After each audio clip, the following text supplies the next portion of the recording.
You're 3 years into retirement, and the numbers aren't adding up the way you thought they would. You budgeted carefully, ran the calculations, talked to your advisor. But somehow you're spending $6,000 more per year than you planned, and you can't quite figure out where it's going. That quiet anxiety you feel when you check your account balance? That's what we're going to address today. My name is David Harrington. I spent over 2 decades as an investment banking analyst and portfolio strategist, navigating market cycles, recessions, and financial bubbles. After stepping away from institutional finance, I now focus on helping everyday people, especially those approaching or enjoying retirement, understand money in a calm, practical way. Before we continue, a quick note. This isn't financial advice. Everyone's situation is different. Think of this as education to help you ask better questions and make calmer decisions.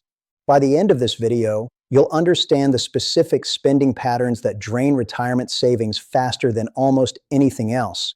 And more importantly, you'll know how to spot them in your own life before they create real problems. If you find this helpful, please subscribe and hit the like button. It helps more people find this information when they need it. And turn on notifications so you don't miss future videos.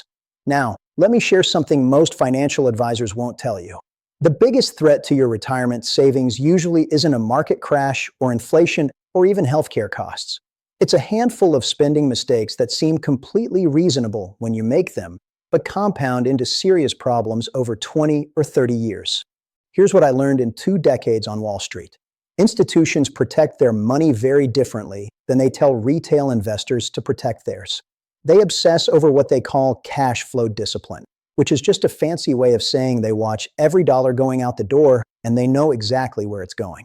You need that same discipline in retirement, but nobody frames it that way because it sounds restrictive and retirement is supposed to be freedom. Let me show you what this means in everyday life. The first mistake I see constantly is what I call lifestyle creep in reverse. You spent 40 years gradually improving your standard of living. Better cars, nicer vacations, home upgrades. That felt natural because your income was growing. But here's what happens in retirement that catches people off guard. Your income is now fixed or close to it. Social Security, maybe a pension, withdrawals from your savings. That number doesn't grow much, if at all. But your expenses? They want to keep growing just like they always did. You're not being reckless. You're just living the way you always lived. But what worked when you were earning $85,000 a year doesn't work when you're living on $52,000. The math changed and the habits didn't. I watched this destroy a family friend's retirement. He was a successful small business owner, retired at 64 with about $720,000 saved. Comfortable, not wealthy. He kept spending like he was still running the business. $3, $200 a month in fixed expenses, plus whatever else came up. Eating out 4 times a week because that's what he'd always done. New car every 4 years because that felt normal. Within 7 years, his savings were down to $340,000, and he was genuinely scared. Not because he was being stupid, because he didn't adjust his mental model of what he could afford. Think about it this way. When you were working, if you spent a little extra 1 month, you could make it up the next month by working harder or being more careful. In retirement, there's no making it up.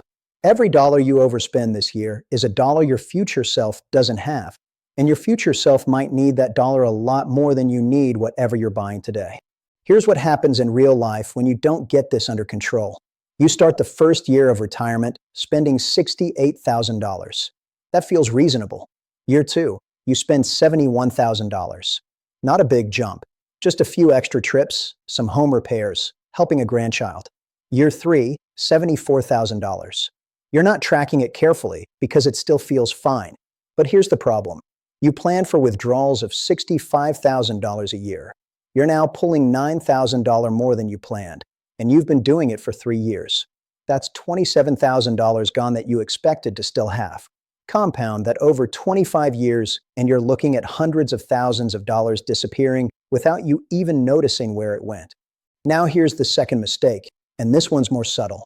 Helping adult children financially in ways that drain your retirement faster than you realize. I need to be careful here because I'm not saying don't help your kids. I'm saying understand what it actually costs you. When you were working and you gave your daughter $5,000 to help with a down payment, that hurt, but you could recover. You'd earn it back over the next few months. In retirement, That $5,000 isn't just $5,000. It's $5,000 that would have been generating income or growth for potentially 20 more years. At a conservative 5% annual return, that's over $13,000 in future value you just gave away. Again, maybe that's the right choice. But most retirees don't do that math before they write the check. Here's what I've seen work in real life. Set a specific annual amount you're comfortable giving to family. Maybe it's $10,000 a year, maybe it's $3,000, maybe it's zero. But decide that number based on your actual retirement budget. Stick to it and communicate it clearly. That way you're helping from a position of strength instead of slowly undermining your own security. The third mistake is what I call major purchase optimism. You need a new roof. The estimate is $18,000. That's a lot of money. So you get 3 quotes. You pick the middle option. You feel good about being responsible. But here's what you didn't account for. While they're doing the roof, they find rotted fascia boards that need replacing. Another $3,400. And actually the gutters are shot too. You might as well replace those now while the scaffolding is up. Another $2,800. What you budgeted as $18,000 turned into $24,200. And you end up pulling an extra $6,200 from savings that you weren't planning to touch. This happens with cars, home repairs, medical procedures, everything. The initial price is never the final price. In retirement, you can't afford to budget for the best case scenario. You need to budget for the realistic scenario, which usually means adding 20 to 30% to whatever the initial estimate is. What I found surprising after leaving Wall Street is how much retirees underestimate irregular expenses. You know your monthly bills, mortgage or rent, utilities, insurance, groceries. Those are predictable. But then there's this whole category of expenses that hit once or twice a year and completely blow up your monthly budget. Property taxes, car insurance and registration, homeowners insurance, holiday spending, birthday gifts, annual subscriptions you forgot about. Let me give you a real example of how this plays out. You're living on $4,500 a month from Social Security and retirement savings withdrawals. Your regular monthly expenses are about $4,100, so you feel like you have $400 breathing room. But then June hits, and you have property taxes of $3,600 due. July, your car insurance renews at $1,100 for 6 months. August, your homeowner's insurance is another $1,800. September, you need new tires, $720. That's $7,220 in 4 months on top of your regular expenses. Where does that money come from? Usually it comes from taking extra withdrawals from your retirement accounts. Withdrawals you didn't plan for, and that accelerate how fast you're depleting your savings. Here's what works better. Take all those irregular expenses for the entire year, add them up, divide by 12, and treat that as part of your monthly budget. If those irregular expenses total $14,000 a year, that's about $1,170 per month you need to set aside. Suddenly, your real monthly budget isn't $4,100. It's $5,270. That's a completely different picture of what you can actually afford. The fourth mistake is subscription and membership creep. This one sounds small, but it's insidious. You sign up for something at $12.99 a month. It seems negligible. Then another service at $9.99. Then a membership at $159 a year. None of them feel significant individually. But add them all up, and you might be spending $80 to $120 a month on things you barely use. That's $960 to $1,440 a year walking out the door on autopay. What I saw during the 2008 crisis taught me something important. The people who survived best weren't the ones with the highest returns or the most aggressive portfolios. They were the ones who knew exactly where their money was going every single month. They could tell you they're spending down to the dollar. That level of awareness meant they could make adjustments quickly when they needed to. Here's the reality that financial media doesn't emphasize. In retirement, small spending mistakes compound faster than they did during your working years because you can't make up the difference with future earnings. Every extra dollar you spend this year is a dollar you're taking from a finite pool that has to last potentially 30 years. Let me show you what this means with actual numbers. Say you retire at 65 with $600,000 saved. You plan to withdraw 4% per year. That's $24,000 annually, or $2,000 a month. Combined with Social Security, That gives you the income you need. But if you spend an extra $300 a month due to these kinds of mistakes, subscription creep, helping family more than planned, underestimating irregular expenses, that's $3,600 a year. Over 25 years, assuming modest 5% growth on your savings, that extra spending cost you nearly $180,000 in total portfolio value. That's the difference between running out of money at 85 versus having a cushion until you're 90 or beyond. Now here's where it gets interesting. The fifth mistake is refusing to adjust your spending when your portfolio takes a hit. Markets go down. That's reality. In 2008, the market dropped nearly 40%. In 2022, it dropped about 18%. When your portfolio drops 15 or 20%, your withdrawal rate, if you keep taking out the same dollar amount, automatically increases as a percentage of your remaining savings. That accelerates the depletion. What institutions do in these situations is they reduce their spending temporarily to preserve capital. They don't panic, but they adjust. What most retirees do is keep spending the exact same amount because they feel like they earned it and they don't want to change their lifestyle. I understand that feeling. But here's what happens in real life. If your portfolio drops from $500,000 to $400,000 and you keep withdrawing $25,000 a year, you're now taking out 6.25% instead of 5%. Do that for a few years while the market recovers slowly, and you can permanently damage your long-term security. A better approach is to have a flexible spending plan. In years when your portfolio is up, you can spend a little more. In years when it's down, you pull back temporarily. Maybe you delay that big trip, skip the car upgrade, reduce gifts for a year. That flexibility is what lets your money last. The sixth mistake is healthcare cost underestimation. Most people know healthcare in retirement is expensive. What they don't know is how expensive. Medicare covers a lot, but not everything. You still got premiums for Part B and Part D, potentially a supplement plan, dental costs, vision costs, hearing aids, prescriptions that aren't fully covered. Here's what actually happens. Average healthcare costs in retirement run somewhere between $5,000 and $8,000 per year per person for relatively healthy retirees. That's just average. If you develop chronic conditions, diabetes, heart disease, arthritis, you could be looking at $12,000 to $15,000 per year or more. And that's before any major medical event or surgery. In all my years managing portfolios, I noticed retirees consistently under-budget healthcare by 30 to 50%. They think about what it costs today and forget that healthcare inflation runs higher than general inflation. A prescription that costs you $60 a month today might cost $95 a month in 10 years. Those costs grow faster than your Social Security cost of living adjustments, which means they eat up more of your budget every single year. Let me put this simply. If you haven't budgeted at least $6,000 per person per year for healthcare costs starting at 65, you're probably underestimating. And if you're planning to retire before 65, you need to figure out health insurance for those gap years, which can easily cost $12,000 to $20,000 per year, depending on your income and subsidy eligibility. The seventh mistake is timing big expenses poorly in relation to market performance. You retire in 2020. The market's doing great.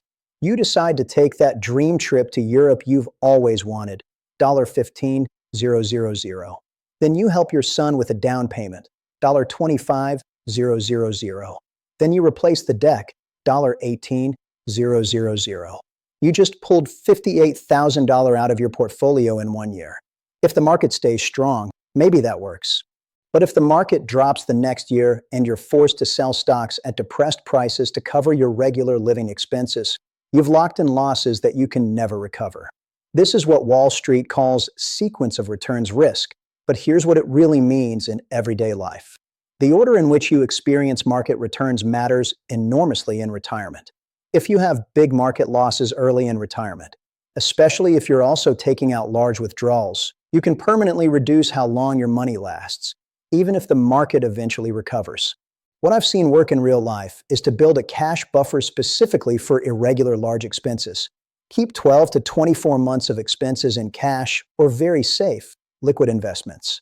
When you need to replace a roof or buy a car, you pull from that cash buffer, not from your invested portfolio. Then, when the market's doing well, you slowly replenish that buffer. That way, you're never forced to sell stocks at the worst possible time. Here's what this connects to that most people miss. All of these spending mistakes share one common thread. They're invisible until they've already done serious damage. Nobody wakes up one day and realizes they spent $200,000 more than they should have over the last 15 years. It happens $300 here, $500 there, $2,000 this month. Death by 1,000 cuts. What helps you sleep at night in retirement isn't having the biggest portfolio or the best returns. It's having absolute clarity about where your money goes every single month and having the discipline to adjust when you need to. That's not exciting. It doesn't feel like freedom, but it's what protects your freedom for the next 20 or 30 years. Let me give you one more real example of how this plays out. I know someone who retired at 63 with $580,000 saved. He was meticulous for the first 3 years, tracked every expense, stayed within his budget, built his cash buffer. Then he got comfortable, stopped tracking as carefully, started spending a little more here and there. Nothing crazy, just less discipline. By year 7, his savings were down to $390,000, and he couldn't figure out where $190,000 had gone beyond normal withdrawals. When he finally reconstructed his spending, he found he'd been overspending his planned budget by about $800 a month for 4 years straight. That's $38,400 in overspending, which doesn't sound like $190,000. But when you account for market growth he didn't get because he pulled that money out, plus the withdrawals he'd planned for anyway, the math added up. He learned a painful lesson. Retirement spending discipline isn't something you do for a few years and then stop. It's something you do for as long as you want your money to last. Now, you might be wondering how to actually implement this. Here's the most practical approach I've found. Once a quarter, every 3 months, sit down and review your actual spending against what you plan to spend. Not once a year during tax time. Every quarter. If you're overspending, you catch it after 3 months instead of after 12 months. That gives you 9 months to adjust before the year's over. Track your irregular expenses separately from your monthly expenses. Know what's coming. Property taxes in June, insurance renewals, holiday spending, medical deductibles. Put aside money for those every single month so you're not scrambling when they hit. Review your subscriptions and memberships twice a year. Cancel anything you're not actively using. It sounds tedious, but $60 a month in forgotten subscriptions cost you over $20,000 over 25 years when you account for what that money could have grown to. Set a clear boundary on financial help for family. Decide what you can actually afford based on your retirement budget. Communicate it clearly and stick to it. This isn't being selfish. This is protecting your ability to not become a burden later. Build and maintain that cash buffer for irregular expenses. 12 to 24 months of living expenses in cash or very short-term, safe investments. That buffer is what lets you handle emergencies, market downturns, and large purchases without destroying your long-term plan. Here's what surprised me when I left institutional finance. Individual retirees who succeed long-term don't have secret investment strategies or access to special products. They have boring, disciplined spending habits, and they know their numbers cold. That's it. That's the whole secret. The hard part isn't understanding this intellectually. The hard part is actually doing it month after month, year after year, when you're tired of being careful and you just want to enjoy your retirement. I get that. But here's the reality. The people who enjoy retirement most are the ones who never have to worry about money running out. And the way you never have to worry about money running out is by making sure your spending stays aligned with what your savings can actually support. Your retirement savings are finite. They have to last potentially 30 years or more. Every spending decision you make is a decision about your future security and independence. That doesn't mean you can't enjoy your money. It means you need to be intentional about how you spend it and honest with yourself about what you can actually afford. You've worked too hard and saved too long to let these preventable mistakes drain your security. Start tracking your spending today. Build your cash buffer. Set your boundaries. Know your numbers. Your future self is counting on you to get this right.